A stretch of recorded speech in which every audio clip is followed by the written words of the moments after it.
Основен ремонт на жилище. Кое, кога и как? Ремонтът на жилище най-често е свързан с главоболие, нерви, непредвидени разходи, а понякога и скандали с майсторите. Гледай видеото, за да разбереш как да не попаднеш в този сценарий. Аз съм Мила и съм интериорен дизайнер и определено имам какво да споделя с теб за ремонтите. Ремонт е дума, която предизвиква ужас у много хора. Други го свързват с лепене на нови тапети или пребоядисване на хола. Всъщност ремонтът е мащабен и сложен процес, който изисква добро планиране и определена последователност на действията. В зависимост от типа и нивото на сложност на един ремонт, преди да го започнеш е важно да обмислиш какъв крайен резултат искаш да получиш. Всички твои действия след това ще определят този резултат. Козметичен или основен ще е ремонтът. Какъв интериорен стил искаш да избереш? За какво ще използваш жилището? За отдаване под наем, за собствен дом за винаги или с друга цел? Какви уреди ще купиш? Искаш ли умна система за управление или не? Определи приоритетите и целите си. Добрият ремонт започва с проект. Без планиране провалът е гарантиран. Както и при интериорния дизайн и при ремонта, пространството планиране е изключително важна първа стъпка, която ще ти даде яснота за желания краен резултат. В проекта се отразява всичко – функционалните зони в жилището, подредбата на мебелите, къде и колко трябва да са контактите и ключовете, как ще е организирано осветлението и дори каква декорация ще избереш. Създай или възложи на специалист да създаде проект в цветовете, в които виждаш интериора си.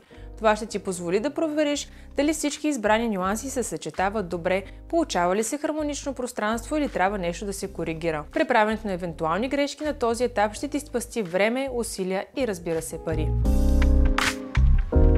На базата на готовия проект сметни разходите си. Важно е правилно да съставиш бюджета си в самото начало и да отчетеш всички разходи. Не пропускай нищо. По-добре е да си прекалено подробен, отколкото беден и разочарован на финала. Включи необходимите материали, инструменти, които ще ти нужни на различните етапи. Мебели, декоративни елементи, санитария, уреди за вграждане, осветителни тела, система за умен дом, ако планираш такава, мебелния обков, ключовете, контактите, заплащане на специалистите, така наречените майстори. Направи си добро проучване и потърси качествени, но бюджетни варианти.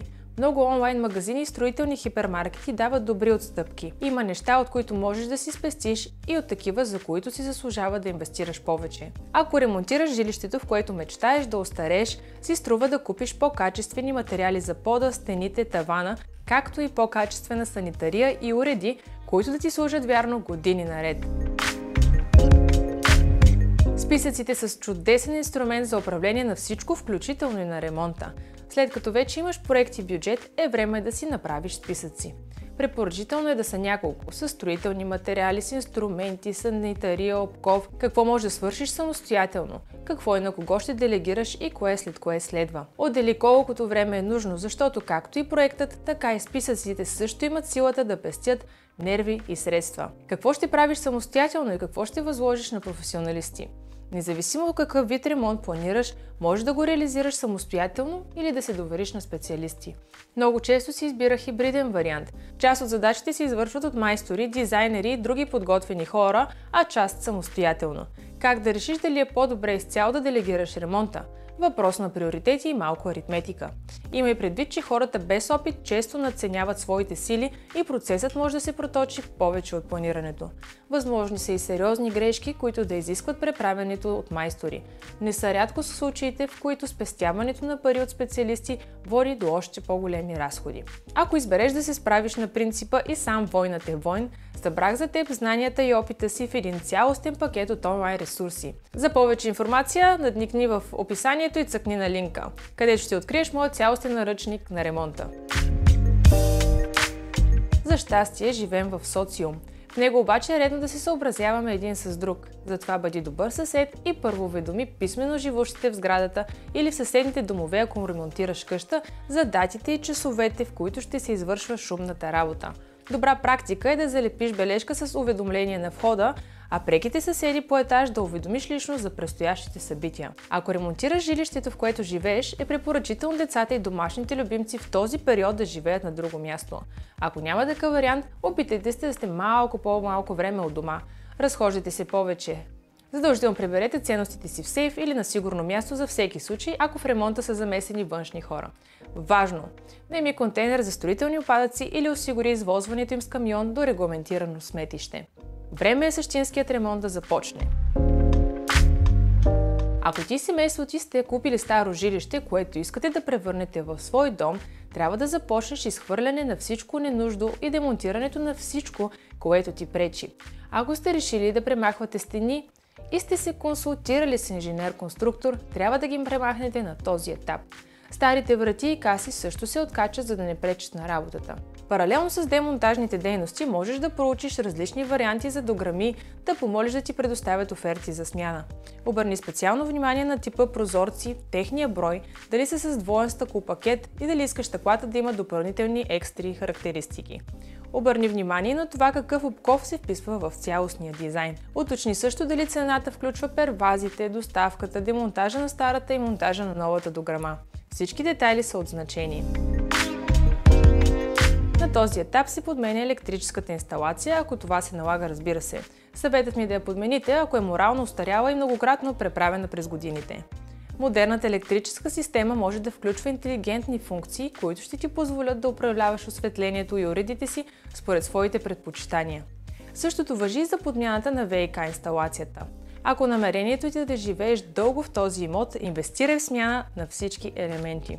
Преди да се промени окабеляването, трябва да се изготви план за поставяне и свързване на осветителните тела, превключвателите и слабопотоковите мрежи. При правилно планиране и изпълнение няма да има нужда да се използват разклонители в последствие. Това е едно от нещата, което различава професионалното от аматьорското изпълнение. Важно е също да се направи план за инсталиране на водопроводно оборудване. Ако не знаеш как, най-добре потърси специалист. Друг важен момент, който не трябва да се забравя на този етап, е наклона на канализацията. Проверете дали водата в банята се оттича достатъчно и дали студената и топлата вода се подават правилно към смесителите. Всеки контакт трябва да е свързан с електричество и да се знае кой автоматичен предпазител в електрическото табло за какво отговаря. Съветът ми е да не си правите експерименти с този етап и да отделите необходимия бюджет за специалисти, които грамотно да изпълнят инсталациите. Тази фаза е от нещата, с които не бива човек да експериментира и да си прави шеги. Приемете това като инвестиция в здравето и бъдещото добруване на домакинството си. След като всичко възможно вече е демонтирано, а комуникациите са готови, е изграждането на преградни стени, ако това е необходимо и попада в рамките на проекта. На този етап се маркират местата, където ще има стени, както и местата на вратите. Това също са два различни етапа, но могат да се извършат в последователност, каквато е удобна.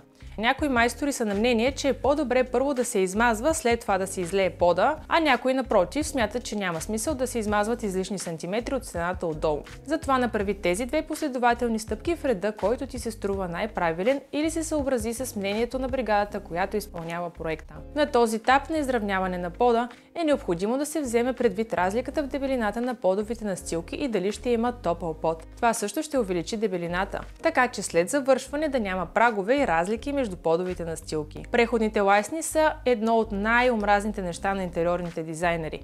Ако искаш домът ти да изглежда като списание, то помисли как да ги избегнеш или сведеш до минимум. Докато бригадата измазва стените и изравнява пода, можеш да избереш и купиш подово отопление и различни настилки за всички помещения. Важно! Не забравяй, че местоположението на регулатора за подово отопление трябва да се определи още на етапа с електрическата система. След като подовете са напълно изсъхнали, полагаме подовото отопление и съответните настилки. Това може да се провери с специални машинки, които мерят влагата в настилката и дават ясен резултат дали може да се премине към следващата фаза. Време е за прегради и покриване на тавана, ако планът го предвижда, и за куфарите от гипсокартон, които скриват различни тръби и инсталации. След като мазилката е изсъхнала много добре, се правят и самите прегради. Има и предвид, че гипсокартон попива добре, в резултат на което се деформира. Важно е мазилката да изсъхне наистина идеално. За банята и тоалетната избери влагоустойчив гипсокартон, а в другите помещения както прецениш. Почти цялата черна работа вече е приключила. Следва по-приятната част, която стъпка по стъпка те доближава до мечтания резултат. Препоръката е да се работи отгоре надолу. Първо се боядисва тавана, завършва стените, а след това се полагат подовите настилки. Веднага след боядисването на тавана се монтират и осветителните тела. При ремонт на стар апартамент е важно да се следва определена последователност на обработка на стените. Тя е следната. Първо грунт, груба шпакловка, фина шпакловка. Тази последователност се повтаря, докато не се получи желания резултат. Ако проектът включва използването на тапети, декоративни облицовки, лампери или други иновативни пана, то задължително се осведоми как трябва да бъде подготвена стената, за да бъдат монтирани правилно. Ако проектът ви включва первази или други елементи на тавана, те трябва да се сложат преди боядисването. На този етап е важно отново да измериш отворите за вратите, за да бъдат те подготвени така, както ще се монтират, за да се провери дали всичко е наред. Тук значение има дали ще използваш стандартни готови врати или ще заложиш на поръчково решение. И в двата случая се увери, че отворите са подготвени правилно за безпроблемен монтаж след това. Някои бояджии предпочитат да работят след като настилките са положени.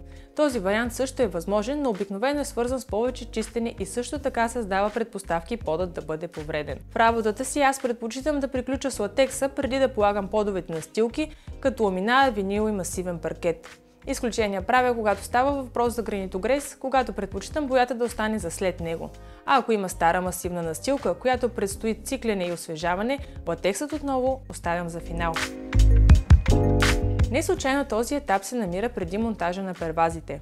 Доста често срещана грешка е да се монтират первазите по целия периметър на жилището и след това да се режат и махат елементи, за да се монтират вградени мебели.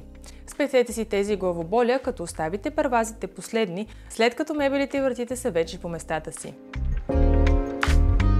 Ако все още не си, сега е момента да купиш всичко необходимо и отново да прибегнеш до услугите на водопроводчик. Той трябва да монтира и свърже ваната, тоалетната чиния, мивките, пералнята, както и всички смесители и хигиенни душове. На този етап електротехник монтира всички ключове и контакти.